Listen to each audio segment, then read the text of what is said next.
Kings and Queens, Your Majesties, welcome back to the channel. Thank you so much for returning. Trust you and yours are well, and you're loving yourself and others like always. Many thanks to all of you for the support you give to the channel. Thank you so much to our channel members, to our anonymous supporters, to all of you, my esteemed subscribers. You're loved, celebrated, and of course appreciated. So, I'm happy to see that we have Africans who think this way right now. And to know that we have people who are willing to remain in their country and value that which they have, I am happy for that. This is the kind of Africa that I was looking up to. Valuing yourself, staying behind, developing yourself, and knowing fully well that another man's land can never favor you. For a fact. The average African will always want to leave to America because the whole world have seen America as, now the American dream, running to America to go have a better life. A lot of people, up until this moment you are watching this video, a good number of African youth are willing to sell everything and migrate to America. Still, up until this time, there are still a good number who want to do that. But to see the few who are seeing the truth for what it is, and saying that, no, if this is how America is, I'm not going to go to America. If this is how America is, I would not remain in America. If this is how America is, I will go to my motherland and, live my life. There is better I am on a life in my motherland than to be on a life in a land that does not belong to me. There was a video I came across, and this man was, trying to tell the whole world that this is the kind of country you are even pursuing my brothers and sisters from. If this is how you live, if this is how you treat my brothers and sisters, if this is how you treat people that look like me, then please keep your America to yourself. I am not coming to America. Keep your America to yourself. I am leaving America. Now, I think I've been talking about the injustice that have been, shown to Black Americans from time past. I've been doing lots of videos about how melanated are treated in America, or for no fault of theirs, just outright hatred. I tell you, these people don't see us as human beings. In short, they value their dogs more than they value African life. You're going to see that evidence in this video. Okay? How this young man was treated. And the sights might not be too appealing. So I just want to prepare your mind before I roll in the clip. And this is not far from the reality. It's a fact. It's the truth. This is not far from what keep happening every day to melanated people. In as much as, I keep saying it here, people commit crime. But when you are prosecuting these people, do that with humanity and according to what is written in the law. What they did to this black young man, they would not do it to a white man who had committed a grievous crime more than what this young man had committed. You will understand when you watch this clip. And I want you to watch this and share this to your friends and families, create more awareness so that we have the knowledge of what is really going on and protect ourselves and our brothers and sisters wherever they are in any part of the world. So this is America. You will not come to America. We ban you from coming to America. What the hell am I going to do in America? People are living like this. Look at how they shot this guy. Someone that is wearing short, no shirt, no weapon. He hands off. He surrender. They still shoot him. Come and watch the video.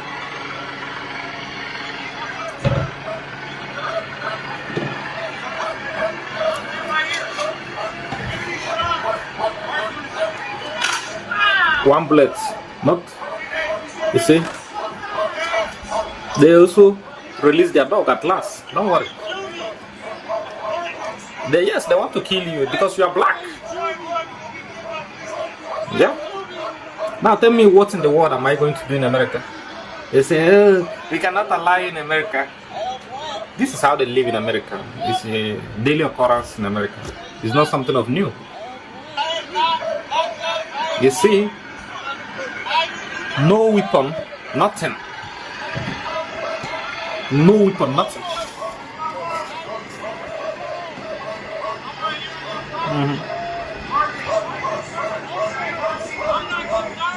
No weapon, nothing. Another bullet. Now they have sent their dog. You see, look at.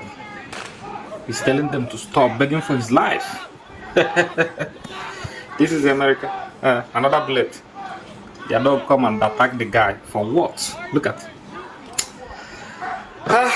Come on. Switch off. If you're an African, let's stand in Africa. Let's fight and reclaim our continent. That is better for us. Look at us. Our dignity, that they have reduced us to zero because we don't have leaders in our own continent where we're supposed to be the giant. They are now treating us more specially like dog and pig. Then tomorrow night you tell me we ban you from entering America. What the hell am I going to do in America? What the hell am I going to do in America where people is behaving like animal? That's not possible, man. Your Majesties, that's the site. And the truth is that, you know, this is not today. This is what they have been doing for a very long time now. And to see that some Africans do not learn, they will never learn. I keep saying it here. If anybody go to any man's land to commit any crime, that person should be held to face the law. But come on, is this the law? Is this how the law is? You saw the video. You watched the video. Is that how the law in America is, ordinarily? Would they do that to a white man? They wouldn't. But because he is a black man, look at what they did to him. In short, they treated someone who he was not holding anything. They could as well, you know, what were they even scared of? Look at the way they were. He wasn't holding anything. So, they are all white policemen and women coming after this black man, young man. No matter the crime this guy had committed, they should arrest him, let him face the law, but not treat him like he's an animal that they're going to hunt in the bush. And this is not the beginning, this is not the first, this is not the last. A lot more will still happen like this. Even as I'm talking, a lot more is still happening in America. To black people, we are never valued as human beings. And you know, when I talk about issues like this that concerns, you know, especially racial differences, some of you might not be happy, or some of you are not happy because it's like maybe I'm trying to instigate something that is not there. Come on, is this how they treat criminals? Let's say the truth. But for the singular reason that this young man is a black. Now they want to attribute all the crimes in America to black communities. So they have attributed all these crimes to just melanated communities, is it only black people that commit crime? So this is a question I ask most of the times when I see things like this, you know. Is it only black people that commit crime? And to those, you know, there was something he said while he was ending the video. He said, let's fight to reclaim our continent from the hands of the so-called leaders who are the ones that are being used to destroy the continent. Now, a young man of that age left the continent to go get a better life outside. I don't know whether he was born there or his ancestors were there. I keep telling you here, in as much as we have Americans who had migrated before the slave trade and were existing in America before the slave trade, we also have Americans who migrated on their own to go get a better life. Okay? If we remain in our home and put our heads together, the youths remain, try to look for something, get to the, if we remain in the continent and call all these leaders to book, face them head on, most of the things that are happening in Africa will not be happening. The way we have gone so down the drain, it wouldn't have been like that. But it is the same Americans who had lured Africans to America. America come to Africa and take out young minds, talents, promising them a better life in America too. They are like that. They go there, most of them, after schools, they start working, have their families. They do not want to think about coming to Africa again. So in every angle, these people are taken out from Africa. Now you see why Africa is left with all these brainwashed, leaders, puppet leaders. Because these same leaders you see, they all school in America. They were trained by Europe and America. So tell me, someone that was trained by the enemy, how would the person not do the bidding of the enemy? Our educational system in the motherland, we have destroyed to the level where we don't even value anything that comes from Africa anymore.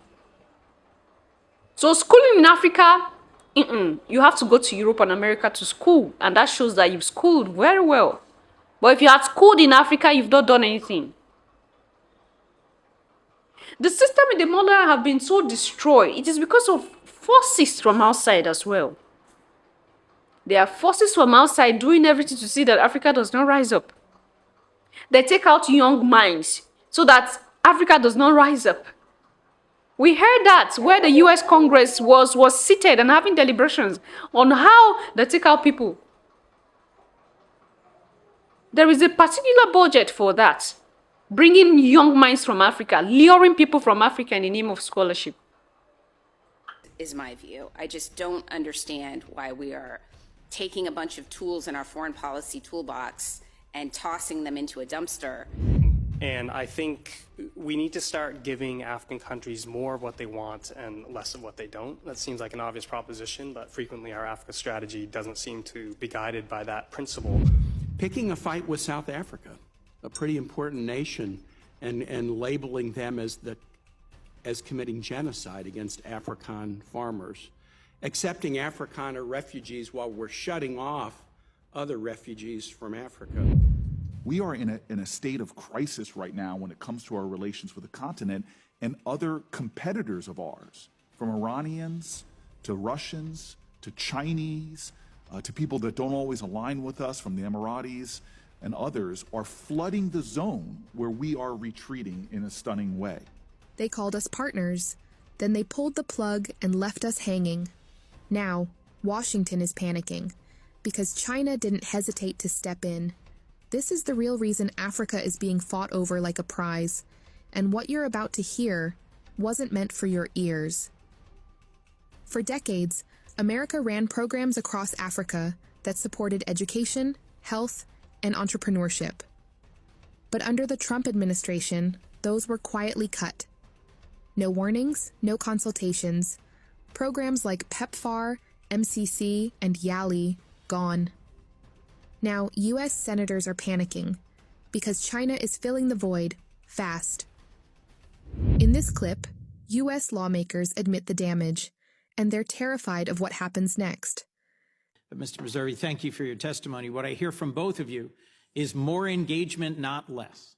More of what we have done that works, and that the abrupt and chaotic closure of a very wide range of our most effective tools for engaging with Africa, from the MCC to YALI to the PEPFAR program, puts all of this at risk. Mr. Chairman, if I might, given your opening comments in the exchange, I'd love to work with you on clarifying the U.S.-Kenya relationship.